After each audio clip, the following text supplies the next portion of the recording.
Voltamos com o segundo bloco do nosso Justiça às Claras aqui da BH News, hoje com o Procurador do Estado, Dr. Ricardo Magalhães Soares. Ricardo, o senhor primeiro contou sua experiência na chefia do IPSENG. Depois a gente sabe que o senhor passou pela chefia do DR. Explica. Assim, o DR é um órgão que tem milhares e milhares de ações, mas eu queria que você falasse de duas para nós, que estão de extrema importância para a população ou até de interesse. Multa de trânsito e lei seca. Começa pela multa de trânsito. Cristiano, curioso você me trazer à memória essa minha atuação lá na chefia da Procuradoria, porque assim, eu saí do IPSENG e fui para o DR, foi exatamente essa... Um pepino para o outro. Que são as duas maiores autarquias do Estado e assim, na época foi um impacto para mim ver como é o trato com o engenheiro e como era o trato com o médico. Eu brincava assim que com o engenheiro, quando ele briga, ele bate em você, você não imagina o que é um jurídico de um lugar que lida com empresa de transporte, com empreiteira. Então assim, os engenheiros são muito pragmáticos, mas no momento que você convence, fala com ele que não pode, isso, ele vai e acata. Cartesiano. Cartesiano. Né? O médico é curioso demais, o médico tem essa coisa de proteção à vida e saúde. Então assim, ele fala, tudo bem, e não faz. A diferença é basicamente essa, sabe? Mas assim, e lá a gente impactou isso tudo, essas situações mais surpreendentes. Multa de trânsito. De multa de trânsito. Vamos lá, os exemplos assim básicos do que mais você viu lá. Assim, lá eu atuei diretamente no contencioso, efetivamente com muita questão de multa de trânsito, e eu posso falar hoje em dia, da experiência que eu tenho atualmente também, que eu mexo, o setor que eu encontro hoje em dia, a Procuradoria de Obrigações, atua exatamente na defesa de autuações de trânsito do Detran, no caso do Detran, não do DR, mas do Detran. O Detran ele não é uma autarquia, uma pessoa jurídica de direito público, como é o DR. O Detran ele é um órgão dentro da estrutura do Estado. Certo. Então, assim, a gente atua na defesa dos questionamentos de multas do Detran. E hoje, assim, a gente percebe, Cristiano, que a estrutura do Detran está muito bem montada, está muito... E efetivamente, mas ainda há muito questionamento com relação à multa.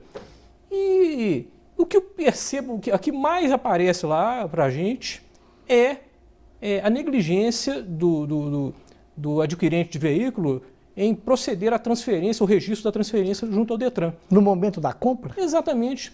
Uma coisa simples. Você comprou uma moto, você adquiriu uma moto, vá, registre, assine, reconheça sua firma, vá lá e registre isso no Detran. Ainda que o veículo esteja financiado? Ah, não. Aí, no caso, a transferência, o registro da transferência é feito após o pagamento da última parcela e a liberação pela financeira. Sim, mas o documento que sai, o DUT, né, que sai no nome das pessoas, eu não sei se eu estou falando certo, aquele documento de circulação, eu comprei uma moto financiada, o Banco X. Eu sei que está lá, alienação fiduciária. Aí o banco vai registrar, pode ter certeza que ele vai registrar. Sim. O automóvel no nome dele. Seria só no caso de particular mesmo. O banco normalmente ele não bobeia nesse prazo de 30 dias. A questão é que o código prevê esse prazozinho de 30 dias. Para você registrar? Para você registrar a transferência. E se você bobeia, incide multa. Então, assim, é o que mais acontece. E o que a gente recebe muita ação lá, a gente tem recebido muita ação, é que às vezes a pessoa vende, compra, esquece para quem de fazer trade, esquece para quem que vendeu. E a gente estava enfrentando um grande problema agora, lá na Procuradoria, no contencioso, que era o judiciário, às vezes, acolhendo pedidos e deixando o veículo sem proprietário, andando pela rua e com ameaça uma ameaça social. Você imagina, a gente brincava que eram veículos fantasmas. Então, assim, felizmente o judiciário mudou essa visão e agora ele não está concedendo esse tipo de benefício. Por isso que assim, a nossa preocupação em orientar o cidadão proceda ao registro de transferência, porque se você não fizer o registro, a multa vai incidir em seu nome do antigo proprietário. Sim. Se você não fizer o registro, o eventual IPVA vai vir em seu nome. E todas as taxas, né? E todas as taxas, etc. Você imagina o transtorno que é na vida de uma pessoa esse tipo de demanda pretérita te acompanhando para o resto da vida. Para a gente finalizar esse bloco, fala um pouquinho da lei seca. Como é que estão as demandas, como é que está o entendimento do judiciário a respeito disso? Cristiano, a lei seca, a gente viveu anos 80, nossa juventude foi outro momento. Sim. Eu acho que assim, a minha recomendação em relação à lei seca, principalmente, gente, hoje em dia, táxi para todo lugar, se previne, evite causar esse problema. Assim, a legislação hoje, ela prevê que o índice no bafômetro acima de 0, você está incorrendo em multa. Um shopping? Pois é. E como é que você... Na prática, um shopping já daria. Pode ser que já dê problema para você. Chama o táxi, vá para a casa de táxi, é mais fácil, evite esse problema. O grande questionamento da mudança legislativa recente na lei seca é que a Constituição efetivamente preserva, ela assegura que você não produza prova contra si mesmo. Sim.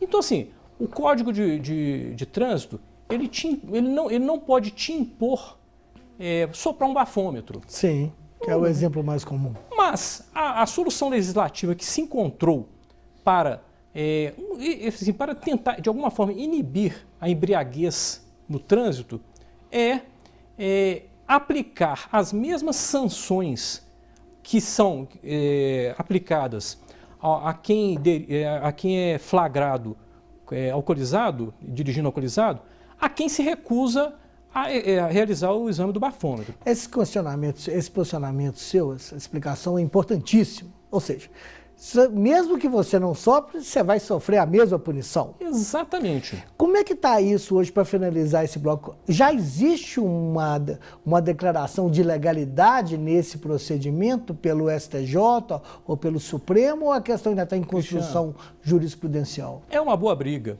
É uma boa discussão, assim, e há posições bem consistentes para ambos os lados. A questão está no Supremo Tribunal Federal e é o Supremo quem vai dar a palavra final, porque o questionamento é de violação de um preceito constitucional que está na Constituição Federal no artigo 5º. Se não me engano, incisos 57 e 63. Você não pode produzir prova contra si mesmo. Mas a decisão está nas mãos do Supremo. Entendo. Enquanto isso, a recomendação é... Para todos, né? Já que vai beber, se for beber, pega o táxi, né? Não é que não diria, pega o táxi. Porque assim, a gente tem ações ainda na primeira instância com esse tipo, mas assim, elas envolvem provas, muita discussão, embora tenha esse fundo jurídico, é uma matéria fática. É uma questão controversa. Então assim, melhor não arriscar. Não arriscar. Nós já voltamos com o terceiro e último bloco aqui do Justiça às Claras na BH News. É só um minutinho.